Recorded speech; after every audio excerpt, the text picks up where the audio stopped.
Broadcasting live. It's America's longest running talk show on computers. It's Computer America, bringing you the biggest names in technology with guest interviews, new products, and your emails. Listen live at computeramerica.com on any device around the world.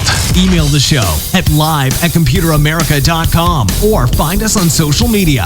Be sure to check out our website for contests, giveaways, show notes, live video stream, podcasts, and more. You're listening to Computer America.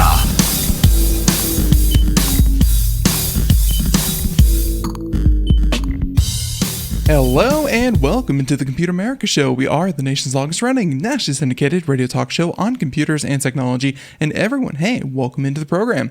So today on the show, we have, of course, computer and technology news for both segments.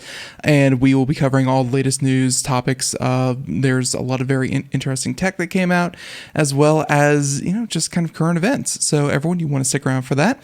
Before we get started, though, computeramerica.com. That's where you'll find everything, including past shows, future shows, all the shows, and of course you can find links to our guest website, you can find our articles, reviews, links to social media, so on and so forth. And of course, over the weekend was the ending of our contest, and I want to say thank you so much for the 337,000 entries that we received, and we will be drawing the winners after the show today and making contact with you and letting you know what you won and when you can expect it. But everyone, again, thank you so much for doing that, and we look forward to a lot more giveaways here on the program. Now, with that being said, one last time, computeramerica.com, and yeah, I think we'll go ahead and jump right into computer and technology news. So, everyone, here we go.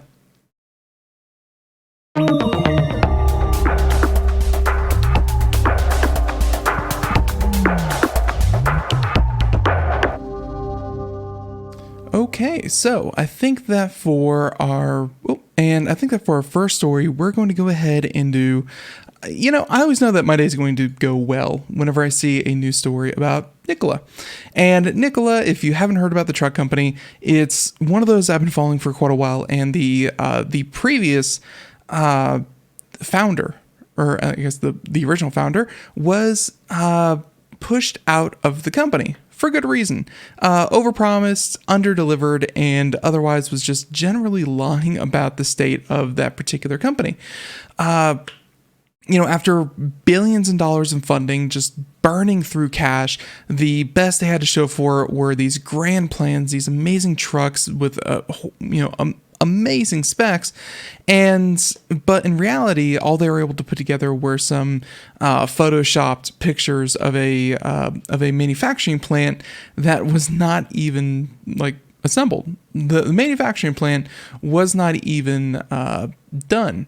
So what gives? Well, yeah, the founder was put out to pasture, and of course, this is after purchasing things like a $28 million estate in Utah or something.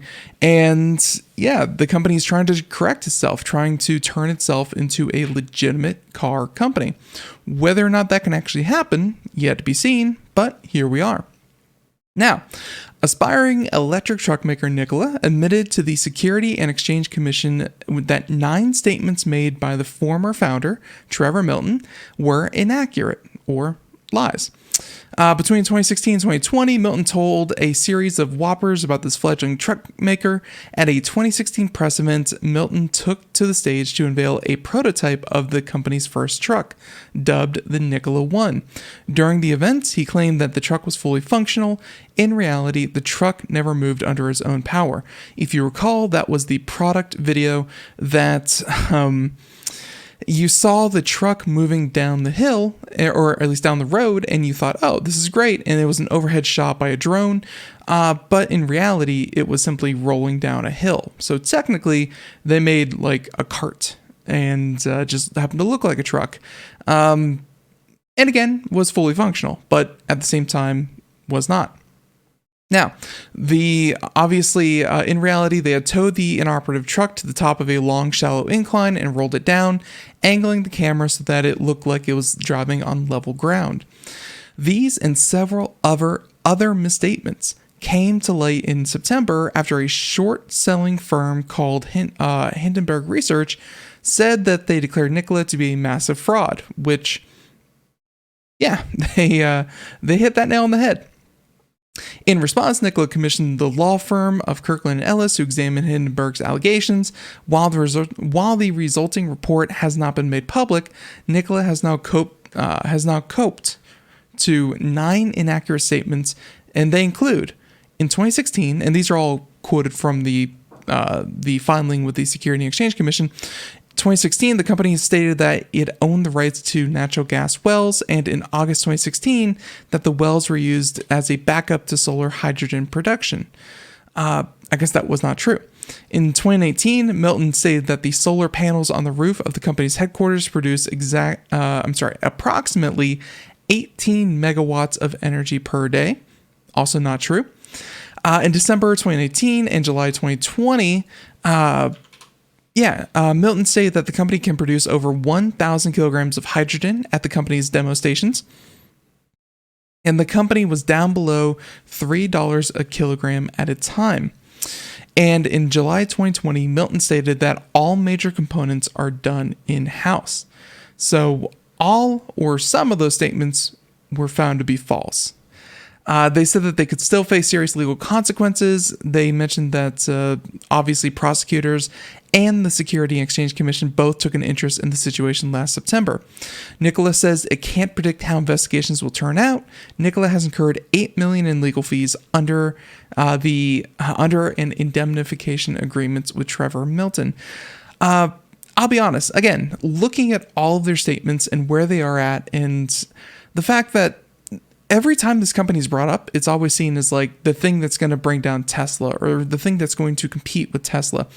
And I always think back to all the trials that Tesla had to go through to even start anything that looked like a car company. You know, they had to sell their cars at like $100,000 a pop.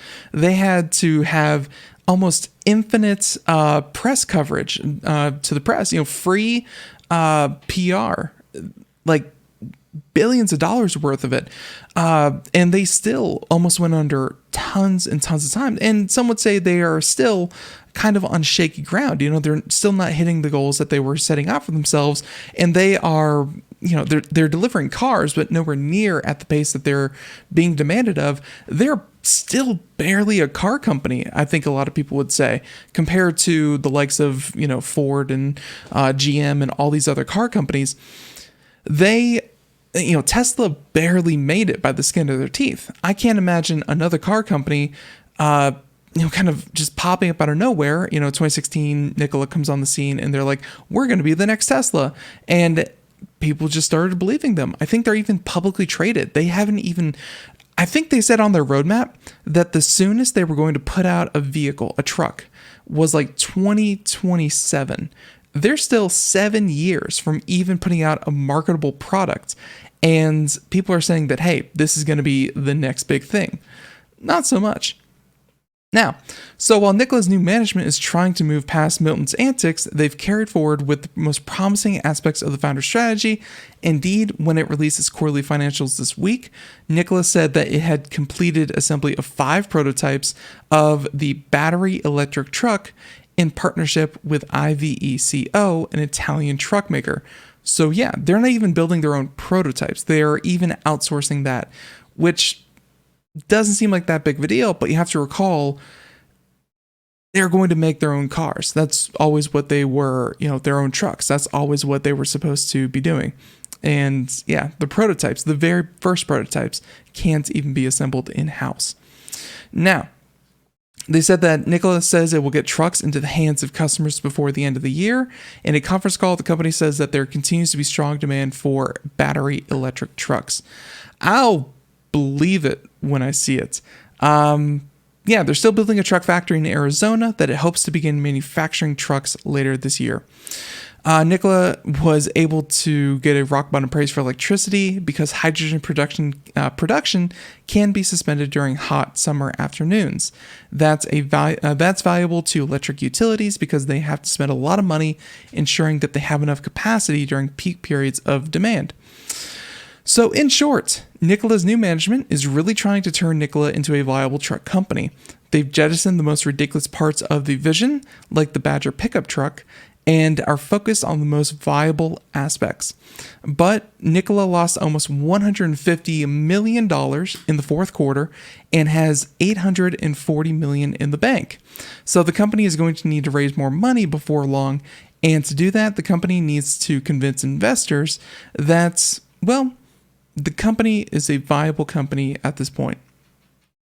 At this point, I mean, the very basis of it, the very basics of it. Yes, electric pickup trucks are still in demand and will continue to be in demand. The harder part of it is convincing that Nikola is going to be the one to do it. With obviously the Cybertruck, Tesla Cybertruck coming out, maybe starting to get people interested, and then the traditional car makers, the older car manufacturers, putting out trucks that are either hybrid or fully electric themselves. This is going to be a good market to get into. It's just, is Nikola even one that can do it? By the way, and I said 2027, I guess they revised this to, Nikola said that its hydrogen electric trucks, which is what I was thinking of, are on track for a planned 2023 release date. The company, of course, said that they have an electric supply deal with the company. So there you go. Hydrogen fuel cells, electric trucks. I mean, hydrogen fuel cell is another interesting one because it's good. I mean, the technology is sound. It's well known. It's, it's going to happen. It's just the infrastructure, much like the charging stations for electric vehicles, needs to exist, I guess is the best way to put it. And currently that hydrogen fuel cell system is not in place. Shipping hydrogen fuel is pretty simple, compared to, because it can be stored in a gas. I don't know. This news from Nikola, at least, is, I guess, promising if you're hoping that they continue to be a company, but I don't know many people that are hoping that it continues to be a company. So there you have it. Good luck to them. Now, with that being said, let's do something a little bit weird. This article here, and we're going to go ahead and pause it there. This one is certainly, we'll do it right there. Okay. A video, like the kind that you watch every single day on this earth. Well, a video was just recently sold for $6.6 million. So there's a little bit more that goes into this. Yes, someone paid for a digital video clip. It's not on film. It's not a physical asset. It is completely digital. And you're wondering, well, is it super secret? Is it guarded? Is it on some USB drive that'll never be released? No, we have the video right here on our screen. This is a 10-second video clip that is actually a piece of artwork sold recently for $6.6 million at auction. And by the way, an art collector, a Miami-based art collector, spent $67,000 on making it, and then recently sold it again for 10 times the cost. Well, no, 100 times the cost. 67, so it's $6.6 million. The video by digital artist Beeple, whose real name is Mike Winkleman, was authenticated by blockchain, which serves as a digital signature to certify who owns it and that it is the original work. And don't get me wrong, again, the art world is crazy in its own right, but that's what makes this special. Is first of all, the artist behind it, Beeple, and second of all, the fact that it's utilizing something called a non-fungible token, or an NFT. And this is a way that you can take a digital piece, tie it to the blockchain, or at least its own blockchain, and you can verify that this video clip, even though now that the video clip is out there, millions will be able to see it. If you want to download it, just as many people can download it and save it to their hard drives. but only one video clip will have that authentication capability. We'll be able to meet the criteria for that, to match the blockchain and match it to that non-fungible token. So there you go. It's they say that it's become popular as enthusiasts and investors scramble to spend enormous sums of money on items that exist only online. And this is a way of, I guess, owning something, owning something that can be copied infinite times. What does it truly mean to own something that is digital? And this is the answer to it. It allows the item to be publicly authenticated as one of a kind, unlike traditional objects that can be endlessly reproduced. So that's how you got this 10-second video clip selling for $6.6 million. An art expert said of this, quote, "You can go to the Louvre and take a picture of the Mona Lisa and you can have it there, but it doesn't have any value because it doesn't have the provenance or the history of the work." And he says that he first bought Beeple's piece because of the knowledge of the US-based artist's work. In reality, here is that this is very, very valuable because who is behind it. So there you go. Examples of NFTs range from digital artworks to sports cards to pieces of land in virtual environments or exclusive use of cryptocurrency wallet name, akin to the scramble for domain names in the early days of the internet. Now, with that being said, as for the actual content of the artwork, and again, artwork is very subjective, but the computer-generated video, and by the way, this is completely CGI. There's no actual actors going on here. Anyways, the computer-generated video sold by Rodriguez Fraile shows what appears to be a giant Donald Trump collapsed on the ground, his body covered in slogans in an otherwise idyllic setting. There you go. OpenSea, a marketplace for NFTs, said it had seen monthly sales growth of $86 million in February, and as of Friday, $8 million in January, citing the blockchain data. So with that being said, you can see the chart here on the video portion, crypto asset sales surge, and yeah, people are actually getting behind this idea that you can buy and own digital pieces. Even though they can be copied infinitely, even though they can be distributed at the speed of light, it doesn't matter. There truly is only one, and they're banking that matters to someone. Even though, in reality, it is the exact same thing copied and pasted over and over again. Now, here we go. Nonetheless, auction house Christie's has just launched its first ever sale of digital art, a collage of 5,000 pictures, also by Beeple, which exists solely as an NFT. And that, of course, yes, you can see that here. This is yet again another image that you can just find right there. Bids for the work have hit 3 million, with the sale due to close March 11th. Saying that we are in very unknown territory. For the first 10 minutes of bidding, we had more than 100 bids from 21 bidders that were at $1 million. So there you go. Even Christie's, who is like the de facto place to sell, fine art, high art, very, very expensive pieces, even they're like, we don't know how this is going to go down. And there you have it. Now, with that being said, his saying that his division has never seen an online sale top $1 million before, he added, in a decision that could help cryptocurrencies further into the mainstream, the auction house said that that was founded in 1766. So yes, Christie's was founded before America, I guess, let's face it. The auction house will accept payment in Ether, and as well as traded, or I should say traditional money. So almost 300 years old and is getting into the crypto game. Very impressive. So with that being said, we're going to go ahead and wrap this one up here. But as you can see, people are getting stir crazy in their homes. They can't buy and sell fine art, so they're doing it online with NFTs. And yeah, there you go. I don't know if that's really a good thing or a bad thing, but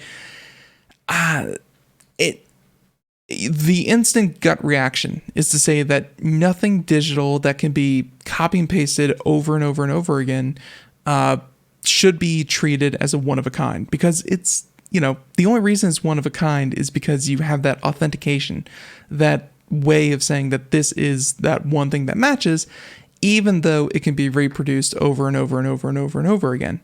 I guess I guess that's all I have to say about it. It seems like being able to say, this is mine, this is the one, this is the only one, even though there's a sea of a million copycats, I guess there's still some value in that. So there you have it. Okay. Now, with that being said, let's go ahead and continue on here. Our next story, tons of different ones that we can pull from, and how about we cover Gatorade? There's a name that hasn't come up on the show in a long time.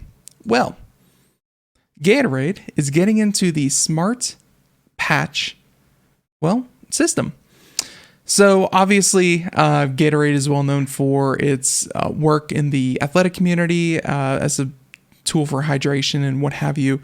And I guess as a way to kind of capitalize on what is pretty simple nowadays, which is putting sensors in everything and accessing data that is just all around us, Gatorade is hoping that its new product can help people, hydrate all the better.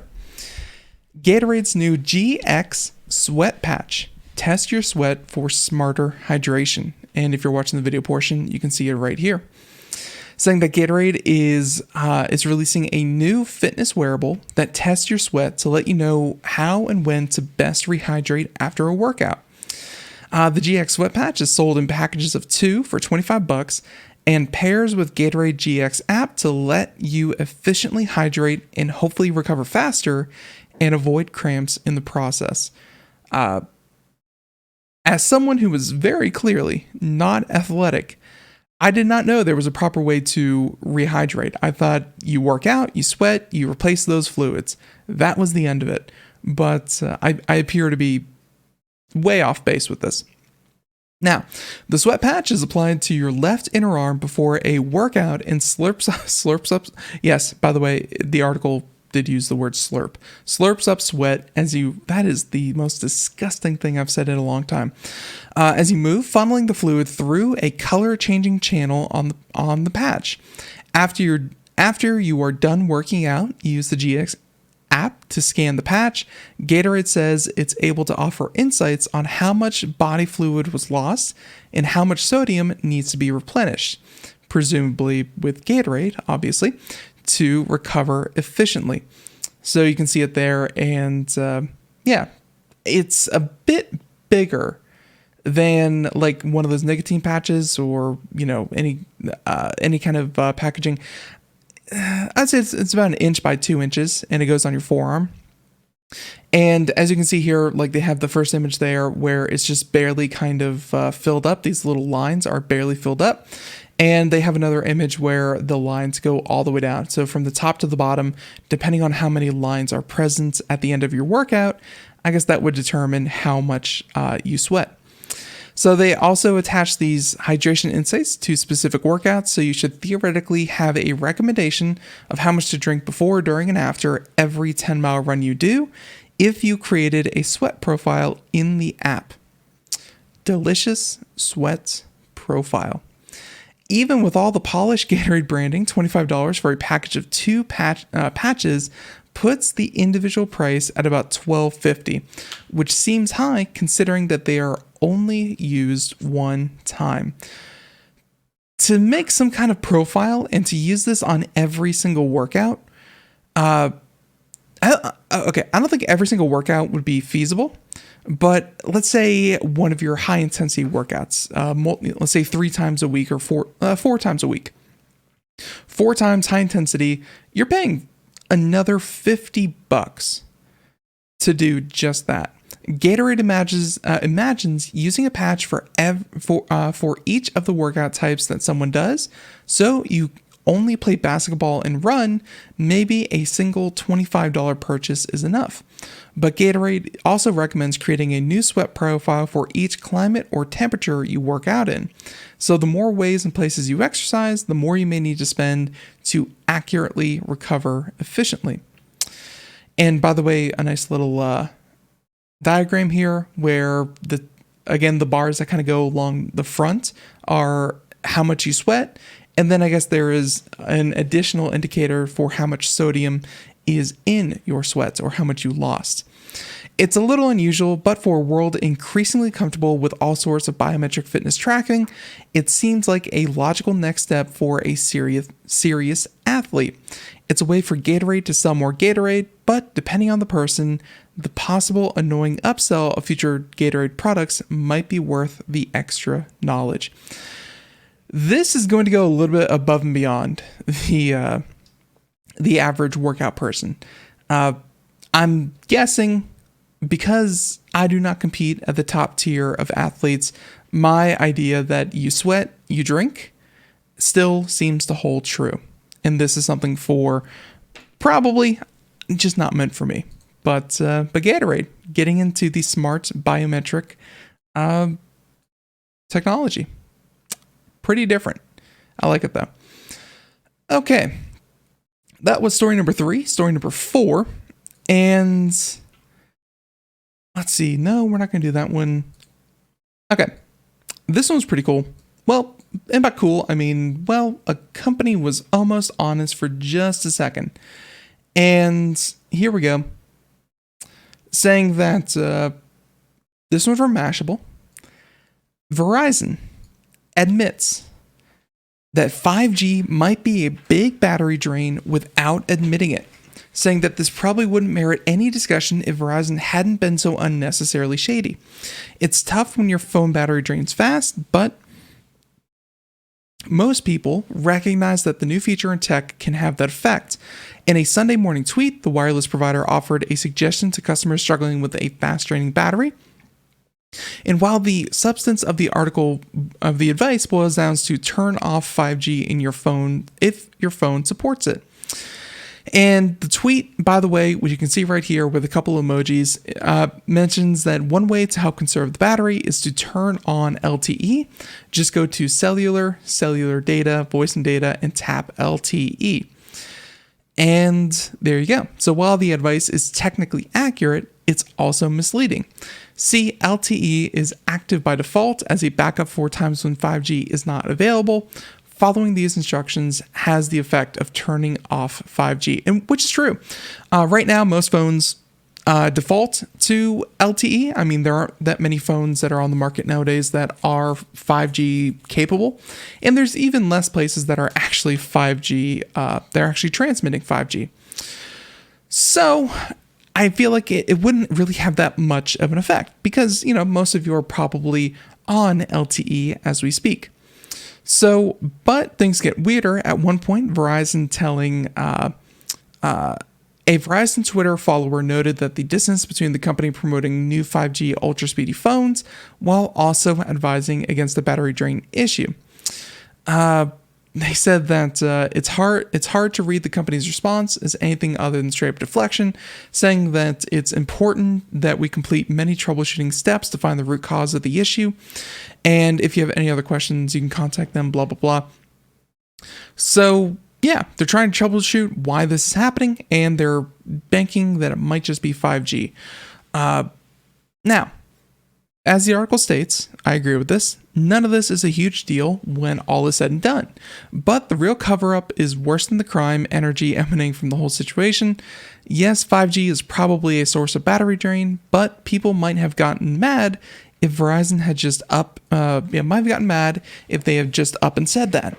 So the reason why, in my head, I can immediately think that 5G is a battery drain would be because, well, more data is flowing in and out of your phone from these services.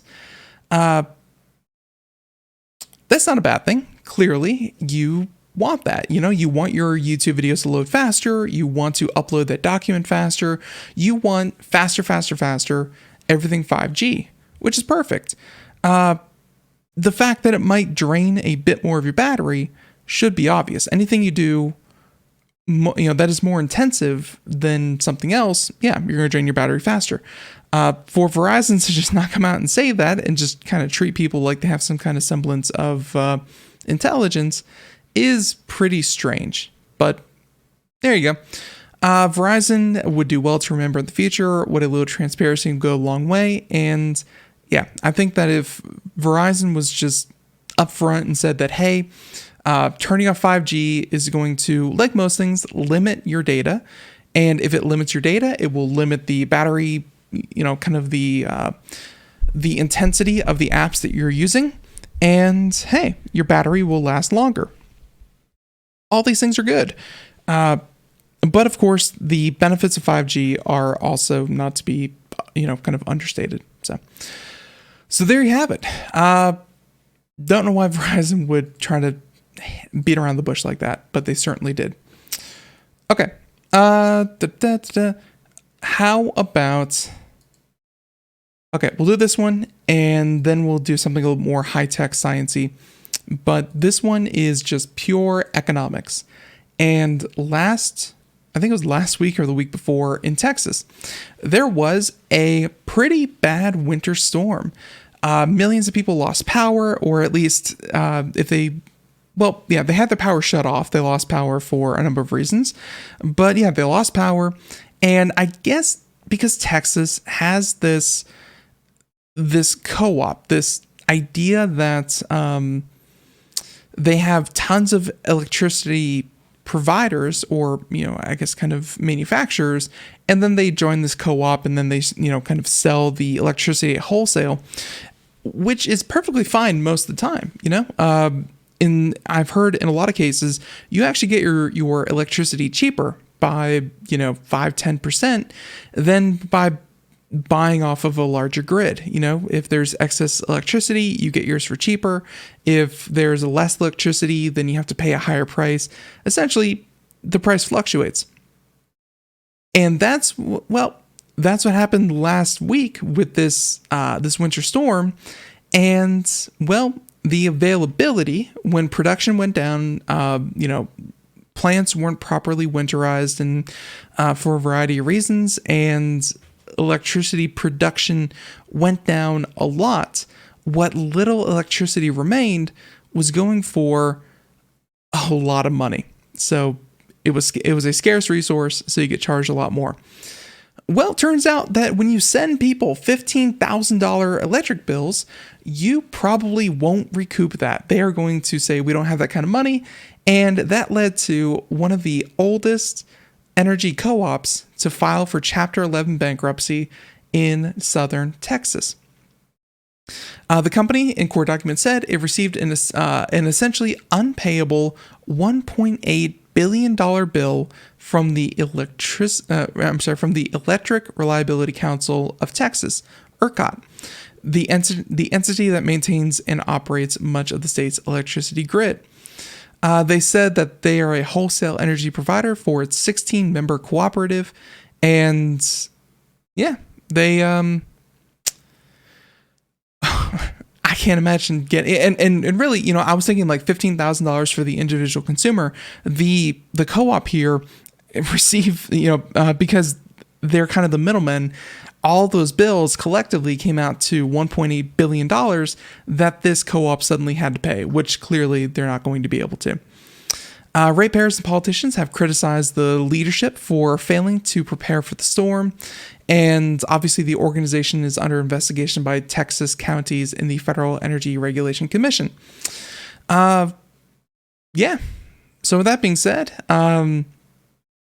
this was the result of catastrophic failures, as they mentioned, and this had everything to do with, and by the way, it was actually 2 weeks ago that electricity outage happened. Now, the price of wholesale electricity was set at a maximum price of $9,000 per megawatt hour for more than 4 straight days. And they also imposed other ancillary fees totaling more than $25,000 per megawatt hour. The consequences of these prices were devastating, and the company received invoices for 7-day winter storm event by ERCOT, which, when combined, amounted to over $2.1 billion, payment of which was required within days. So they said that Brazos Electric will not foist this catastrophic black swan financial event onto its members and other consumers, and commenced this bankruptcy to maintain the stability and integrity of the entire service. So as bad as like every individual person had it, the organization in charge of directing it, they're just throwing up their hands and saying, "Yep, can't pay that one, bankrupt." And pretty bad how that worked out. Now, that was story number 5. Story number 6. This one, a little bit more sciencey, and random numbers. They're something that computers actually aren't all that good at, because computers are not random. They're very measured, they're very precise, and randomness really doesn't come naturally to a machine like that. So there have been a couple of ways that you can kind of do this. Some of the ways that I have heard is that you take random inputs. Think maybe for, and these are just some examples. I'm not saying that this is how every random number generator works, but if you have an algorithm that, has this long string of equations, and the inputs for it include things like atmospheric pressure for this place, mixed with the wave height of this place, mixed with the temperature readings in this, humidity sensors in this, things that are like weather related or, movement of animals and things like that. Things that are truly random and chaotic in our world. Use those as inputs, and therefore your outputs are random, or at least super, as close to random as you can get. Well, a team of international scientists have developed a laser. Everything can be made better with lasers. Laser that can generate 254 trillion random digits per second, which is more than 100 times faster than computer-based random number generators. The random number generation has been around for thousands of years. It is increasingly important in computing as it forms the basis for cryptography. With more devices online than ever before, the need for faster encryption that can keep out bad actors has become more crucial, and in a sign of the prevailing need for RNG in modern technology, Google showcased the apparent supremacy of the 53-qubit quantum computer using an RNG problem.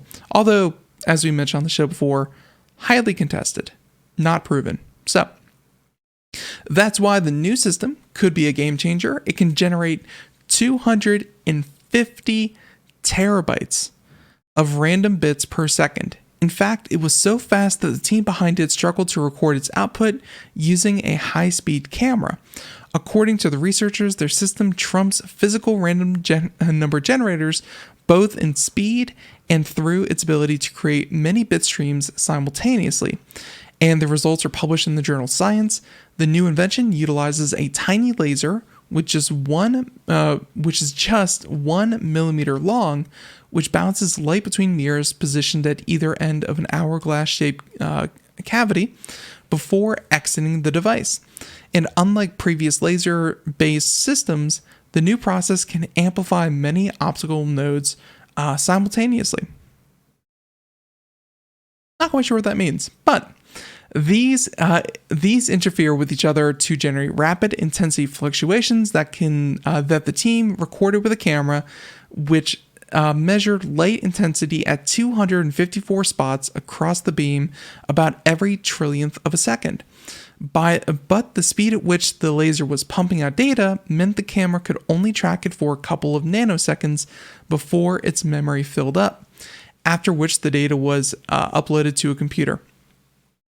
So, and they mentioned, kind of who did this, and it truly was an international team, saying that this will enable random numbers it generates to be fed directly into computers. So they're working to incorporate this into a compact chip.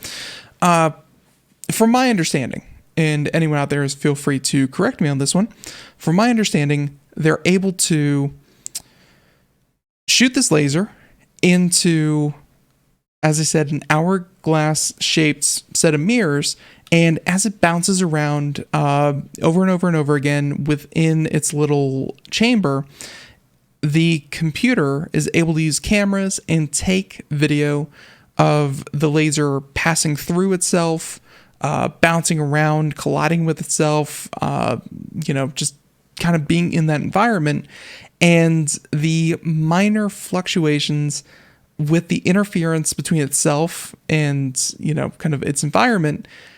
That is the randomness, the way that those light particles interact with each other and the way that they bounce and all that kind of thing. Truly random.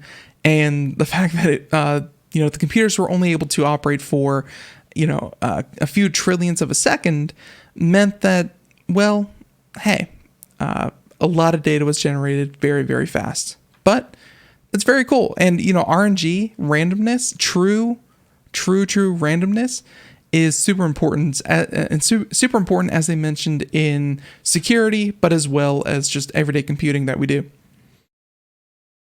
Randomness is actually a huge part of how computers operate in, kind of today's day and age. So there you have it. That was very cool. And hey, like I said, I love it when you're able to throw lasers at problems. So with that being said, I think that our next story, how about a sign of the times?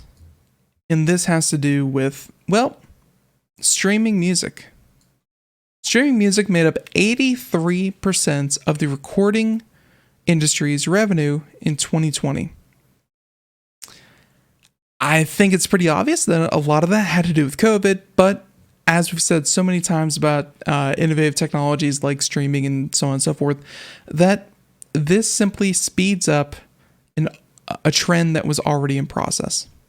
So, the coronavirus pandemic may have made it nearly impossible to check out live shows last year, but the music industry still found a way to grow despite all the hardships. And according to the Recording Industry Association of America, the annual end-year report, overall music revenue increased by 10% to $12.2 billion in 2020.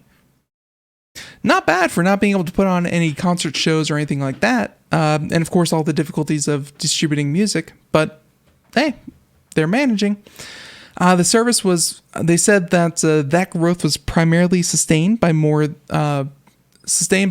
money coming from streaming services, with the format generating $10.1 billion in revenue in 2020, up from about 8.9 just a year before. On other major streaming platforms, Spotify and Apple Music were the biggest contributors, generating $7 billion in revenue. And at the same time, the average number of US subscriptions increased to 75.5 million, up from 60.4 million in the previous year. That's a lot of music subscribers. So when you pull all those numbers together, streaming accounted for 83% of the industry's total revenue. CDs and digital downloads continue to decline, but if there's a silver lining, it's that vinyl had another strong year. It kills me that vinyl is probably going to be the dominant form of physical music sales. Sales of the format increased by 30% year over year to $619 million, and that's particularly impressive when you consider that record shops had to close for most of the year. One crucial question is that they don't answer is where all that money is ending up. And I think that's a huge one with the music industry in particular. The revenue for it seems to be just all over the place. A lot of it's going to the not the networks, the recording the people that own the recording studios and the people that own the recording rights. Not so much the artists that actually make the music, but more so to the record labels. There we go. The record labels that actually hold their contracts. And they keep saying that, there's never enough money. There's never enough money to pay the artists what they need.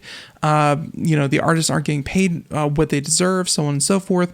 And yet we're seeing revenue increase year after year,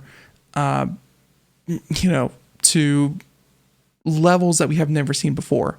So with all this music being put out there and all this money being generated from it, why is there such a disparity between artists not being able to get what they feel is fair compensation and even more money being pumped into the system?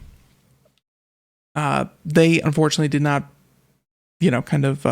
break that down. So to wrap this up, they said that, saying that in some ways that's always been the case with the industry, but the problem has become more pronounced with the coronavirus pandemic. There's an entire subsection of professionals who haven't been able to participate in the economic growth of the industry because it's impossible for musicians and bands to tour. That's something that platforms like Bandcamp have tried to address, but it will take other companies turning to more equitable business models before the problem gets better. Yeah, we'll certainly have to wait and see on that one, but no good answer. Okay, we have time for one or two more stories. This next one, regardless of what you think of the service, security breaches are security breaches, and they're always worth mentioning. Gab data breach may include 70 gigabytes of data on 15,000 users. So the CEO confirmed this hack over the weekend, and they say that Gab appears to have suffered an extensive data breach, according to Wired. A self-proclaimed hacktivist who goes by Jax Perot obtained more than 70 gigabytes of data on the platform's users through an SQL injection vulnerability. The dataset includes approximately 40 million posts by more than 15,000 Gab users, including accounts to a link to Representative Marjorie Taylor Greene, MyPillow CEO Mike Lindell, and Alex Jones. The hard hitters. Jax Perot shared the trove with the Distributed Denial of Secrets, a WikiLeaks-like advocacy group that plans to selectively share the database with journalists and researchers, saying it's another goldmine of research for people looking at militias, neo-Nazis, the far-right, QAnon, and everything surrounding January 6th. It contains pretty much everything on Gab, including user data and private posts, everything someone needs to run a nearly complete analysis on Gab users and content. So when reports of the hack first started to circulate online, they published a blog post on Friday denying that it had suffered a data breach. Not a good look when your first reaction is, oh no, that didn't happen. And then you have to go back and say, well, it might have happened. Yeah, it did. They said that we do not currently have independent confirmation that the breach has actually taken place, and we are investigating. And there you go. On Sunday evening, however, the CEO said that mentally ill hackers were attacking Gab. He went to claim his account, and that of Donald Trump were among those that had been compromised by the hack. And while there is an account on Gab, they don't seem to have any association with the former president. So, yeah, there you go. Passwords and that kind of thing probably were not the intended information that the hacker was seeking, but probably more strictly the things that were posted on Gab, which, I mean, it's almost like hacking Facebook and getting people's Facebook posts. They were things that were probably meant to be public anyways. The difference here is that they are now archived and cataloged outside of Gab's actual database. Can't say if that's a good or a bad thing, but they chose to put those things out there, and they fully intended these things to be read and kind of done. So let's see. With that being said, let's go ahead and continue on here let's see. So I think that for our next story, I saw this one on Reddit, and I think the BBC picked it up after seeing it on Reddit as well. But you can check it out here if you're watching the video portion. These are pretty cool. Where, no, not fake Lincoln. There's deep nostalgia. And looks like it's currently not working. But anyways, deep nostalgia is something that MyHeritage, the service, is offering.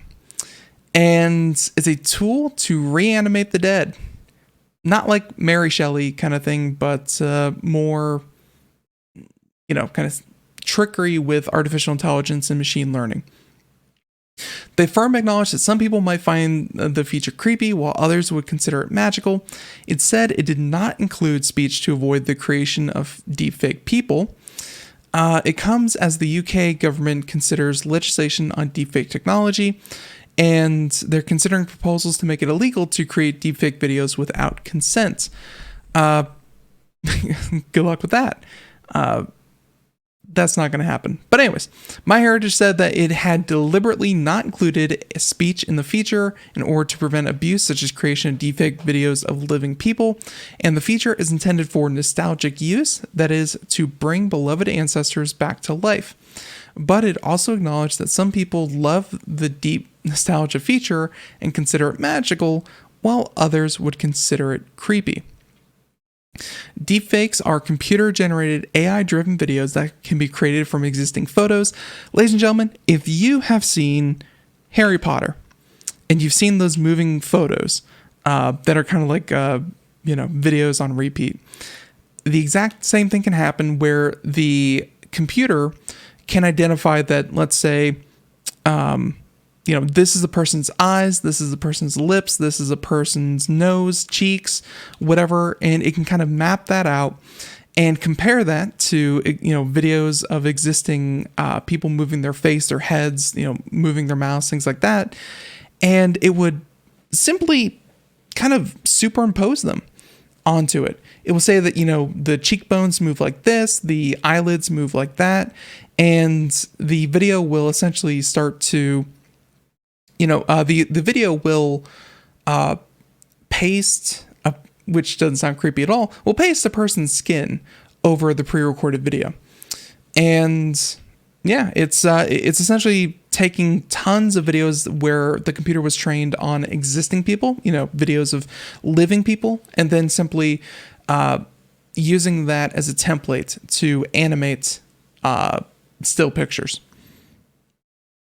Now, on the MyHeritage site, historical figures such as Queen Victoria and Florence Nightingale are reanimated, and earlier this month, to mark his birthday, the firm put together a video of Abraham Lincoln on YouTube using the technology. And yeah, people have begun posting their own reanimated videos on Twitter with mixed responses. Some describe the results as amazing, and others express concerns. Channel 4, by the way, in December, created a deepfake of the Queen, who delivered an alternative Christmas message as part of a warning about how the technology could be used to spread fake news. So, yeah, it's the technology is not going away, and we've mentioned this with Derek Shawnee here on the program before. The technology is not going away, and really, as far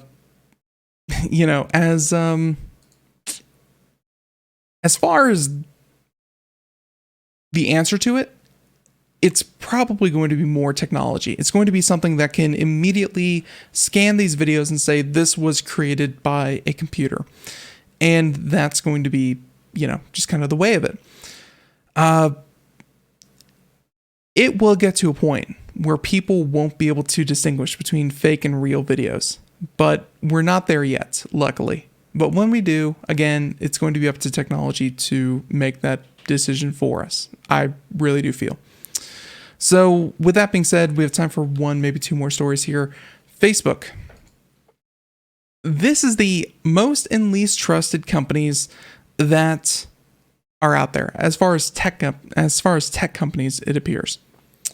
And this is a survey, SEO Clarity. yeah, let's talk about this for a little bit. If you had to take a guess, which tech company is the most trusted? Well, if you said Google, you'd be correct. That's right. They are the most trusted service out there. With 65.7% of U.S. residents, at least part of this survey group, said that they trust the service, with Amazon being 65.1% just behind them. Microsoft, Apple, and Samsung are just behind those in terms of trustworthiness. But some things to take note here, because someone can find them neither trustworthy or nor untrustworthy. Google also happens to be, out of all those that I just listed there, the least trusted of all those at the same time. So the most trusted and the least trusted. But as for all of these companies and the least trusted, you have TikTok, which, there's been a lot of news about how untrustworthy they are, data being sent to China, where does the data actually go? How much data does the service actually collect on you? All that kind of thing. It's been flooding out there. The second most distrusted service is Facebook, which, considering every time you hear about Facebook, it's not, hey, this crazy new service called Facebook. It can let you connect to your friends and family. No, every time you hear about Facebook, it's about the dangers and the disinformation campaigns that are run on Facebook. I don't know if there's any amount of positive. I don't know if there's any amount of positive influence that Facebook can have to kind of turn that around, but who knows? So with that being said, Facebook is the second most distrusted, just behind TikTok. Huawei, way up there, and Twitter also distrusted as well. That, I think, coming to light concerning the recent president, of course, being kicked off, and a lot of people viewing that there is a bias among Twitter and its administrators. So, of course, Reddit is on there as well, not as trusted as other tech sites. And I think, 40% of people trusting Reddit and 20% of people not trusting Reddit. I'd say that's a pretty good breakdown. It's not completely untrustworthy because, let's face it, most of the time they're just pictures of cats and dogs and, plants. But at the same time, there is misinformation on every one of these services. So, so some of the other key takeaways that they mention here, that 43% of U.S. residents distrust TikTok and 42.6% distrust Facebook. 70% of Americans believe search engines and social media companies have a responsibility to fact check content. And 60% of Americans think social media and search engines need more regulation, with 25% neutral. So some quick math here, 87% think that, either more regulation or, they're really not sure. And that's a lot. That's a lot of people thinking that it's time to revisit search engines. So, okay, there's that one. If we're really quick, we can cover some theories on the next iPhone. And these leaks came out today from a pretty reputable leaker when it comes to iPhones. The iPhone 13, the next generation iPhone. The first time we're probably going to hear about this from the company is going to be in a couple of months at obviously Barcelona wasn't a thing with the with the Mobile World Conference. The Developers Conference probably won't have anything on the iPhone, but then the Apple Conference after that. So a couple of months and we'll get some actual facts on this. But there's a new iPhone SE that supports 5G in the works too. So the advantages of 5G, but not having to pay a flagship phone price. Now, the iPhone 13 models will all have a smaller notch, Kuo says, though if you wish that Apple would do away with the notch entirely, you might have something to look forward to in 2022. They report at least some of the 2022 iPhone models move to a hole punch display, which could be similar to Android phones' Samsung Galaxy S21 lineup. However, in addition to a selfie camera, the iPhone's notch currently contains components for the Face ID biometric authentication system. yeah, so if you're dreaming of iPhone with no visible notch or hole punch, they said that Apple may launch a truly all-screen display in the second half of 2023. These leaks and predictions are pretty obvious because clearly iPhone and Apple would want to move to a completely bare screen that's going to have all the functionality of a notch display. The notch is an interim to the full display. But everyone, that's all the time we have here for today. I want to thank you so much for tuning in to Computer America. Until next time, have a great day. Thank you so much. And hey, we'll be back tomorrow. By the way, no shows Friday, Monday, Tuesday, Wednesday of next week. Just to get that out there. I'll say it again next time. Everyone have a great day. Thank you so much. Bye-bye.